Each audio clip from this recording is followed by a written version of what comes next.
اعوذ باللہ من الشیطان الرجیم بسم اللہ الرحمن الرحیم۔ وقت قلیل کا لحاظ رکھتے ہوئے ایک تو اس کی برکت اور فضیلت یہ ہے، اہمیت اس سے آپ اندازہ کر سکتے ہیں کہ اس میں اللہ تبارک و تعالی نے قرآن کو نازل فرمایا۔ جی بالکل، یعنی لوح محفوظ سے آسمان دنیا پر مکمل یکبارگی پورا قرآن نازل ہوا۔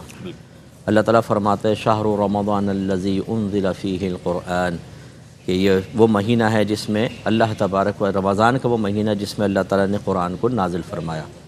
پھر دوسرا اس میں اللہ نے انعام رکھا روزوں کا، جو بہت ہی باعث برکت ہے۔ فمن شہد منکم الشہر فلیصم، تم میں سے جو کوئی اس مہینے کو پائے تو اسے چاہیے کہ روزہ رکھے، اور روزہ اگر ایمان اور احتساب کے ساتھ رکھا جائے تو سابقہ گناہوں کا کفارہ بن جاتا ہے۔ اللہ اکبر، جیسے بخاری کی روایت نبی کریم صلی اللہ علیہ وسلم ارشاد فرماتے ہیں کہ من صام رمضان ایمانا و احتسابا فقد غفر له ما تقدم من ذنبه، جس نے ایمان اور احتساب کے ساتھ رمضان کا روزہ رکھا تو اللہ تعالیٰ اس کے پچھلے تمام گناہوں کو بخش دیتا ہے۔ سبحان اللہ سبحان اللہ۔ جو کچھ ہوا وہ بخش دیا جائے گا، یعنی مراد صغیرہ گناہ، کبیرہ دیگر اس سے ہوتے ہیں۔ اسی طریقے سے مشہور احادیث ہیں کہ جنت کے دروازے کھول دیے جاتے ہیں، جہنم کے دروازے بند ہو جاتے ہیں، شیاطین کو بند کر دیا جاتا ہے۔ فتحت ابواب السماء، ایک روایت میں یہ ہے کہ آسمان کے دروازے کھول دیے جاتے ہیں۔ اللہ اکبر، اور ایک روایت میں ہے کہ ایک منادی ندا کرتا ہے، یا باغی الخیر اقبل، اے خیر کے طالب آگے بڑھ، آگے بڑھ، یا باغی الشر اقصر، اے گناہ کرنے والے، اس گناہ کو طلب کرنے والے ٹھہر جا۔ ٹھہر جا۔ اور اس مہینے کی پھر آگے فضیلت بیان فرمائے کہ وَلِلَّهِ عُتَقَاءُ مِنَ النَّارِ، اللہ تبارک و تعالیٰ اس مہینے میں آگ سے بہت سوں کو آزاد فرماتا ہے۔ وَذَلِكَ كُلُّ لَيْلَةٍ، سرکار فرماتے ہیں اور یہ چیز، یہ منادی، یہ ندا، یہ اس طرح آزاد کیا جانا، جہنم سے لوگوں کو اللہ تعالیٰ کا بخشش فرما دینا، آزاد کرنا، رمضان کی ہر رات میں ہوتا ہے۔ کیا کہنے، جیسے کہ ایک روایت میں ہے کہ اللہ تعالیٰ افطار کے وقت میں ہر روز 6 لاکھ لوگوں کو جہنم کی آگ سے آزادی عطا فرماتا ہے۔ تو اگر اس کی فضیلت دیکھیں، اس میں عبادات، اسی طرح شب قدر اسی مہینے کے اندر، اس اعتبار سے یہ سرکار نے فرمایا کہ من قام فی لیلۃ القدر ایمانا و احتسابا فقد غفر له ما تقدم من ذنبه، اس کی بھی فضیلت ہے کہ کوئی ایمان اور احتساب کے ساتھ لیلۃ القدر میں قیام کرے گا تو اللہ تعالیٰ اس کے پچھلے گناہوں کو بخش دے گا۔ اس اعتبار سے دیکھا جائے تو قرآن کے نزول کے اعتبار سے، عبادات کے اعتبار سے، اللہ کی رحمت کی توجہ کے اعتبار سے، گناہوں کے کفارے کے اعتبار سے، اور جنت میں دخول کے اعتبار سے یہ مہینہ بڑے اہمیت کا حامل ہے۔ تو تمام مسلمانوں کو اس کی قدر کرنی چاہیے، اور میں آپ کے توسط سے تمام اپنے جو دیکھنے والے بھائی بہن ہیں انہیں رمضان کی مبارکباد بھی پیش کرتا ہوں۔ جناب مفتی صاحب کیا فرمائیے گا ماہ رمضان المبارک کے حوالے سے، اگر اسے بامقصد بنانا ہے ہمیں، کیا کیا وہ طریقے اختیار کیے جائیں کہ ایک بامقصد انداز میں ماہ رمضان کو ہم گزاریں اور اپنے معمولات اور معاملات کے اعتبار سے، تاکہ اس کی مکمل طور پر برکتیں حاصل ہو سکیں؟ جی، اگر اس کا خلاصہ بیان کیا جائے تو وہ تو ہے اللہ تعالیٰ کی رضا۔ جب رضا باری تعالیٰ حاصل ہوتی ہے تو جنت بھی حاصل ہو جائے گی، جہنم سے نجات بھی ملے گی، عذابات قبر بھی دور ہوں گے، ہماری قبر جنت کے باغوں میں سے ایک باغ بنے گی، موت بھی آسان ہوگی، زندگی میں بھی اللہ تعالیٰ ہمیں قابل رشک بنائے گا، ہمارے طرز عمل کو دوسروں کے لیے رول ماڈل بنا دے گا، جو نہ چاہتے ہوئے بھی نادانستہ طور پر، لاشعوری طور پر ہمارے لیے عظیم الشان ثواب جاریہ بنے گا۔ بالکل۔ تو یہ تو ایک ہے جو خلاصہ کہہ لیں آپ اس کو، یہ مین چیز۔ پھر ضمنی بہت ساری چیزیں ہیں کہ ہمارا سب سے بڑا مقصود علم دین کا حصول ہونا چاہیے۔ اگر ایک آدمی گاڑی میں بیٹھ جائے، گاڑی چلانا نہ آتی ہو، تو اس کے لیے جنت کا راستہ آسان ہو سکتا ہے، سیدھے ہی پہنچے گا وہاں پر۔ اسی طریقے سے اگر کوئی باہر کے لاز وغیرہ نہ سیکھے اور ویزا لے کے وہاں پہنچ جائے تو ایسی غلطیاں کرے گا کہ نقصان کا شکار ہوگا۔ ہماری عقل اس کو تسلیم کرتی ہے کہ ہر کام کرنے سے پہلے اس کا علم سیکھ لیں تاکہ اغلاط سے محفوظ رہ سکیں اور کم حق اس سے فائدہ حاصل کر سکیں۔ اگر آپ نے 2 کروڑ انویسٹ کرنے ہیں تو پہلے آپ اس کاروبار کے بارے میں معلومات حاصل کریں گے نا، اس کی مارکیٹ دیکھیں گے، اس کے لیے کوئی بزنس پوائنٹ آپ دیکھیں گے، اس سے ریلیٹڈ لوگوں سے آپ رابطہ کریں گے، نہ یہ کہ ایسی کسی کے ہاتھ میں پکڑا دیں گے۔ بالکل۔ لیکن جب رمضان آتا ہے تو ہم اس طرح کا کوئی مقصد حاصل نہیں کر پاتے، ہم کہتے ہیں اللہ کا نام لے کے بس شروع کر دو۔ دو۔ کتنے لوگ ایسے ہیں جو عمرے پہ جانے کے بعد، حج پہ جانے کے بعد میدان عرفات سے کہہ رہے ہوتے ہیں مفتی صاحب یہ ارجنٹ ہے جلدی بتا دیں، اور ایسی بات پوچھ رہے ہوتے ہیں کہ ان کو پہلے سیکھ کر جانی چاہیے، بالکل چھوٹی سی بات۔ یہ ہماری بہت میجر مسٹیک ہے، تو ہم لوگ علم نہیں سیکھتے، اس سے ہمارے روزے خراب ہوتے ہیں بعض اوقات۔ شوہر خاص طور پہ مرد حضرات جو سن رہے ہیں میرے بھائی وہ توجہ فرمائیں کہ روزہ رکھ کے سمجھتے ہیں کہ ہم نے گھر والوں پہ احسان کر دیا، کبھی بیوی کو ڈانٹ رہے ہیں، کبھی کچھ ہیں، اب وہ بیچاری وہ بھی روزے سے ہے، اگر وہ پکوڑے لا کے رکھے اس میں نمک کم آ گیا تو اٹھا کے پکوڑا پھینک دیا، تو شرم نہیں آتی، پکوڑے نمک نہیں ہے اس میں، اب اس کو گن پوائنٹ پہ نا اگلے دن اس سے پکوڑے بنواؤ اور کہیں اگر مرچ نمک ذرا بھی کم زیادہ ہوا نا تو پٹائی لگائیں گے تمہارے۔ تو یہ جو چیزیں ہوتی ہیں، علم نہیں سیکھا، کس طرح روزہ رکھنا ہے، لڑ رہے ہیں، جھگڑ رہے ہیں، گالی بک رہے ہیں، جیسے اب یہ ڈاکٹر صاحب نے ارشاد فرمایا کہ سوشل میڈیا پہ چلے گئے نوجوان، کچھ دن تو بریک لگتی ہے، پھر وہی پرانی مجلسیں۔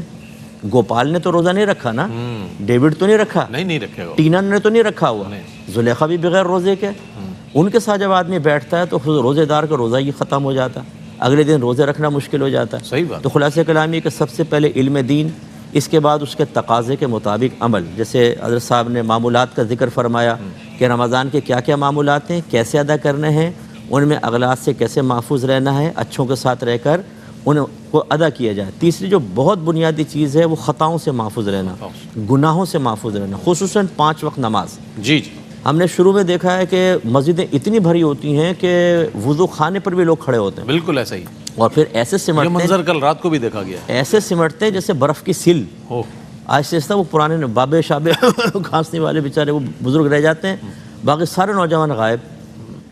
تو یہ کیا مسئلہ ہے؟ اس کا مطلب یہ ہوا کہ وقتی جوش کے تحت تو ہم آ جاتے ہیں، لیکن چونکہ ایک مقصود اصلی ذہن میں نہیں ہوتا، شیطان بند ہونے کے باوجود وہ جیسے انہوں نے کہا کہ بڑے بھائی کو چھوڑ کر گیا ہے، وہ پتہ نہیں کیسے ان کے وہاں پہ کنیکشن ہو جاتا ہے، وہ کہتا ہے لگاؤ ان کو دوبارہ گناہوں کے اوپر، تو وہ آدمی عبادات ترک کر بیٹھتا ہے۔ تو مقصود کیا ہونا چاہیے؟ اللہ کی رضا، اس کے لیے کیا کیا چیز امپورٹنٹ ہے وہ اس کی ایک فہرست بنائیں اور اس کے مطابق پھر اس رمضان کے ایام کو گزاریں۔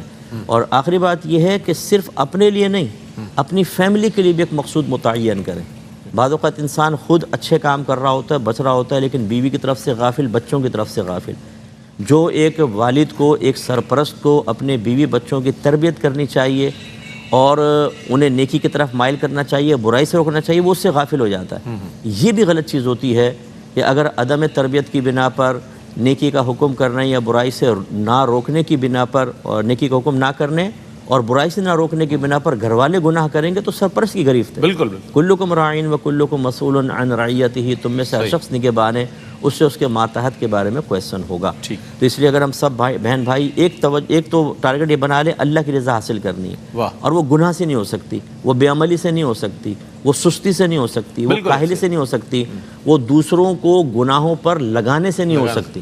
تو لہٰذا سب کو ترک کریں گے، یہ مقصود بنائیں گے، انشاءاللہ دنیا بھی ملے گی اور آخرت بھی حاصل ہوگی۔ سب اکثر یہ بات دیکھی گئی ہے کہ ماہ رمضان آیا، معرفت ہے نہیں، روزے رکھ لیے، مفسدات کا، مکروہات کا علم نہیں ہے، روزے رکھتے چلے گئے۔ اسی طرح بہت ساری بات، جیسے آپ نے حج کا بھی ذکر فرمایا، تو کیا فرمائیے گا چونکہ پہلا روزہ ہے جو اور پہلی سحری ہے، کیا ترتیب ہو؟ قرآن کریم کی بات ہوئی، اور ماہ رمضان میں چونکہ نزول قرآن کا مہینہ ہے، تو کیا قرآن کے ساتھ تعلق قائم کرنے کا کیا ایسا شیڈیول بنایا جائے کہ جس کے بعد ہماری زندگی بہتر ہو جائے اور یہ ماہ رمضان جو ہے بقیہ 11 مہینوں میں بھی ہماری رہنمائی ہو سکے آج کے معاملات سے؟ دیکھیں، اللہ تعالیٰ نے نبی کریم صلی اللہ علیہ وسلم کے بارے میں فرمایا کہ یتلو علیہم آیاتہ ویزکیہم ویعلمہم الکتاب والحکمہ۔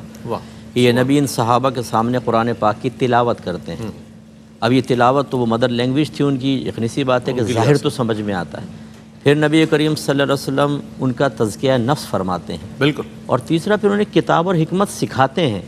اس کا مطلب ہے کہ صحابہ کرام عالم رضوان عربی اللسان تھے، سرکار کے صحبت یافتہ تھے، قرآن کے ظاہر کو تو فوراً اخذ کر لیا کرتے تھے، لیکن کچھ ایسی چیزیں ضرور تھیں جو ان سے مخفی رہ جاتی تھی، تو نبی کریم صلی اللہ علیہ وسلم ان کو سکھایا کرتے تھے۔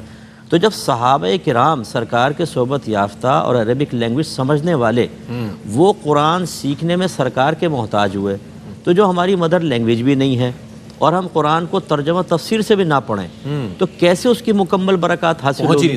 اس کا انکار نہیں ہے کہ ثواب حاصل ہوگا، لیکن قرآن صرف حصول ثواب کے لیے نازل نہیں کیا گیا۔ ذالک الکتاب لا ریب فیہ ھدی للمتقین، یہ تو ابتدا میں اللہ نے فرما دیا کہ یہ متقین کے لیے باعث ہدایت ہے، اور ہدایت تو اسی وقت حاصل ہوگی جب چیز سمجھیں گے۔ اب میں آپ سے کہوں، میں آپ کو بڑی ہدایت والی بات بتانے لگا ہوں، جی جی آپ کہیں بتائیں چی چی چاں چاں چاں چاں، جائیے عمل کیجئے. نہیں سمجھ میں سب مجھے کیا سمجھ میں آئے، سمجھ میں نہیں آیا. اس کا مطلب جب تک لینگویج سمجھ میں نہ آئے ہدایت کا حصول ہو ہی نہیں سکتا. بالکل. یہ ہمارے بھائی بہنوں کو سمجھنا چاہیے. ہمارے بڑے بوڑھے اللہ ان پہ ہزارہ رحمت نازل فرمائے، وہ بعض اوقات اپنے آنے والی نسلوں کے لیے مثبت اور کامل رول ماڈل نہیں بن پاتے. وہ کیا ہے، روزانہ رمضان آیا قرآن کھول لیا، ارادہ اس دفعہ 2 قرآن ختم کریں گے، 3 کریں گے، 4 کریں گے. بچے سے سیکھتے ہیں کہ بس قرآن پڑھا جائے گا، عربک عبارت ترجمہ تفسیر نہیں پتہ. کاش ہم ترجمہ تفسیر بچوں کو جمع کر کے سنائیں، گھر والوں کو سنائیں، اس سے نکات نکالیں. بس ایک بات اس میں اور عرض کروں گا، جس سے کہتے ہیں کہ جی روزے رکھیں تقوی حاصل ہوگا. تقویٰ سے اس کا مطلب یہ نہیں ہے کہ روزہ تحصیل تقوی کا سبب بنے گا. تقوی کا مطلب ہے جو سطحی قسم کا تقوی ہے، آدمی ہر قسم کے صغیرہ کبیرہ ظاہری باطنی گناہ سے بچے. بچ جائے. تو کیا روزہ رکھنے سے بچ سکتا ہے؟ بچے گا تو اس وقت جب پہلے گناہ کی معرفت ہوگی کہ صغیرہ کیا ہے، کبیرہ کیا ہے، ظاہری گناہ کیا ہے، باطنی گناہ کیا ہے، اس کی علامات کیا ہیں، اس سے بچنے کا طریقہ کیا ہے، استقامت کا طریقہ کیا ہے. روزہ رکھنے سے تو سب حاصل نہیں ہوگا. اس کا مطلب ہے کہنے کا مقصد یہ ہے کہ معرفت حاصل کرو پھر روزہ رکھو. یہ روزہ اس معرفت پر اس کے مطابق عمل پیرا ہونے میں مدد دے گا. واہ.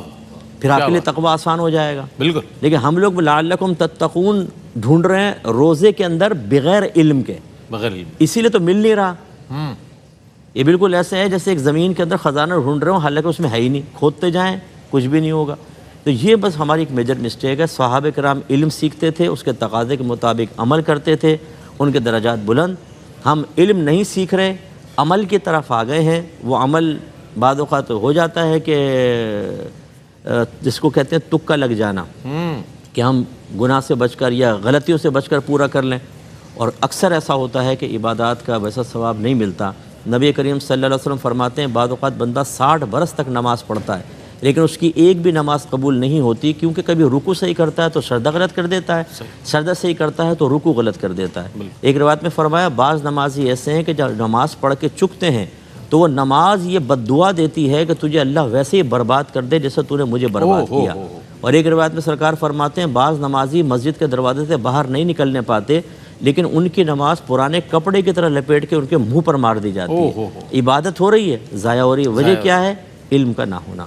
اللہ. مفتی محمد اکمل مدنی صاحب کیا فرمائیے گا؟ آج کا موضوع بہت اچھے انداز میں آپ تینوں حضرات نے ہمارے سوالات کے جوابات عنایت فرمائے، رہنمائی فرمائی. پیغام کیا دیجیے گا؟ میں مفتی صاحب کی بات کو تھوڑا سا اس حوالے سے آگے بڑھاتے ہوئے کہ اس میں دینی مدارس پر بھی خاص طور پہ توجہ کریں. جو دینی طالب علم اپنی جوانی کے اندر اپنی خواہشات کو قربان کر کے، اپنے گھر والوں اور اپنے بہت سارے ذاتی مفادات کو قربان کر کے اللہ کی رضا کی خاطر وہ پڑھ رہے ہیں تاکہ ہم اسکالر بنے، لوگوں کو دین سکھائیں. آج دیکھیں مفتی صاحب ماشاءاللہ ہزاروں کروڑوں لوگوں کو سکھا رہے ہیں. ڈاکٹر صاحب کو دیکھیں، ہم بھی طالب علم کی حیثیت سے کوشش کر رہے ہیں، تو لازم بات ہے کہیں سے پڑھ کر آئے ہیں نا. بالکل. تو پھر یہ آہستہ آہستہ آدمی ابھر کر ایک وسیع پیمانے پہ کام کرتا ہے. اب اس کو انیشیل اسٹیج پر ہم مدد نہ کریں، جیسے انہوں نے کہا کہ وہ چرسی موالی کو کھلا دیں گے ہم. بعض اوقات وہ ساری توانائی اللہ کی نافرمانی میں خرچ کر رہا ہے، وہ قبول ہے، لیکن ایک ایسے دین طالب علم کے اوپر خرچ نہیں کریں گے جو اپنی پوری توانائی اللہ کی رضا کے لیے خرچ کر رہا ہو. اس پہ ضرور توجہ کریں. اور اللہ تعالیٰ نے فرمایا فَاسْأَلُوا أَهْلَ الذِّكْرِ إِن كُنتُمْ لَا تَعْلَمُونَ. اگر تم نہیں جانتے تو اہل علم سے سوال کرو. یہ نہیں فرمایا تم نہیں جانتے تو قرآن سے پوچھ لو، حدیث سے پوچھ لو. اہل علم کی طرف آنے کا کہا ہے. تو میں سب کو یہ عرض کرتا ہوں کہ اس رمضان کے مہینے میں خاص طور پر اہل علم سے اپنا رابطہ مضبوط کریں. اپنے ذہن کے بیٹھے ہوئے مفتی سے کویسچن نہ کریں. خود مفتی گوگل پر پہنچ کر کوئی مسئلہ جاننے کی کوشش نہ کریں، گمراہ ہو جائیں گے. اچھے معتدل علماء خاص طور پہ ہمارے کیو ٹی وی میں ماشاءاللہ آپ سال سے دیکھ رہے ہیں جو علماء موجود ہیں، کوشش کریں ان تک رسائی حاصل کریں اور اپنی فوری طور پہ شرعی پرابلم ان کے سامنے بیان کریں تاکہ وہ اس کا نتیجہ کوئی رزلٹ بیان کریں، کوئی حل بیان کریں، اس کے مطابق عمل کریں. پڑوس میں نہ پوچھیں. وہ جو اکثر میں کردار اپنے فرضی کہتا ہوں، پپو پان والا، ٹیٹا دودھ والا، البلا جلیبی والا، یہ ان لوگوں سے معلوم کریں گے تباہی ہے. علماء سے رجوع کریں، اللہ نے یہ حکم ارشاد فرمایا. بہت اچھی بات ہے. اچھا مفتی صاحب ایک چیز اور بھی دیکھنے میں آئی ہے، ہم دیکھتے ہیں دین ہماری پرائیورٹی پر نظر نہیں آتا، دنیا پرائیورٹی پر نظر آتی ہے. ترجیحات میں جو ہے دین پیچھے نظر آتا ہے، دنیا آگے نظر آتی ہے. کیا وجہ ہے؟ کلمہ گو ہیں ہم، نام مسلمانوں والا، اور ہمارا گھر، ماحول، معاشرہ، تمام چیزیں، لیکن پرائیورٹی پر دین نہیں ہے. کیا وجہ ہے اس کی؟ دیکھیں خود اللہ تعالیٰ فرماتا ہے یا ایھا الذین آمنوا ادخلوا فی السلم کافہ، اے ایمان والو اسلام میں پورے داخل ہو جاؤ، اسلام سیکھو، پھر اس میں چوائس نہیں ہے کہ نہیں یہ مجھے پسند آیا لے لوں، یہ نہیں، پورے داخل ہو جاؤ۔ لیکن اس کی بڑی وجہ کیا ہے؟ وہ جیسے ڈاکٹر صاحب نے فرمایا ہمارے گھروں میں تربیت کا فقدان، ماحول کا نہ ہونا۔ اچھا ہماری مساجد میں بھی ہر جگہ اچھا ماحول نہیں ہے، بچہ آتا ہے اس کو اگر ناظرہ پڑھا، حفظ کیا، باقی علوم حاصل نہیں ہو رہے، اسکول کالج یونیورسٹی کے سلیبس کے اندر وہ چیزیں موجود نہیں ہیں جو بچے کی ذہنی شخصی شرعی لحاظ سے تعمیر اور رہنمائی کا فریضہ سر انجام دیں۔ پوچھنے کی کوشش کرتے ہیں تو ہمارے خاندان میں اتنی معلومات نہیں ہوتی، جو اچھے علماء ہیں بعض اوقات ان تک رسائی نہیں ہوتی، ہو جائیں تو ان کے پاس ٹائم نہیں ہوتا، اور یہ ویلڈ ریزن ہے، ایک آدمی پہ اتنا لوڈ ہے کچھ حد نہیں۔ اس وجہ سے جو ہے نا لوگ دین سے دور ہو گئے، اور پھر مادی اشیاء، پھر محبت، اور یہ سرکار نے فرمایا تھا مجھے اپنی امت پر شرک کا خوف نہیں ہے، ہاں اس بات کا خوف ہے کہ ان پر دنیا کھول دی جائے گی اور اس میں مشغول ہو جائیں گے، اور یہ آج کل ہو رہا ہے۔ دینی طبقے میں بھی آپ یہ دیکھ لیجئے کہ بہت ہی کم افراد آپ کو ایسے نظر آئیں گے جو ذاتی مفادات سے ہٹ کر کامل طور پہ دین کی خدمت کریں۔ مجبوریاں بھی ہوتی ہیں، معاشی مسائل بھی، اس کا انکار نہیں ہے، لیکن جب حرص اور لالچ ہم پر غالب آ جائے نا، اور ہم ذاتی مفادات پر دینی مفادات کو قربان کرنے کو سہل سمجھنا شروع کر دیں، تو پھر خود بھی ضائع ہوتے ہیں، اور پھر عوام کہاں جائے گی، کس سے پوچھے گی؟ اس لیے اجتماعی طور پر آپ کی اس بیان کردہ خرابی کو دور کرنے کے لیے کوشش کرنے کی ضرورت ہے، جو ہم لوگ کر رہے ہیں۔ جتنی کامیابی ہو گئی ہم اپنے حصے کا کام تو کریں، مایوس نہ ہوں، اللہ تعالیٰ برکت دے گا انشاءاللہ۔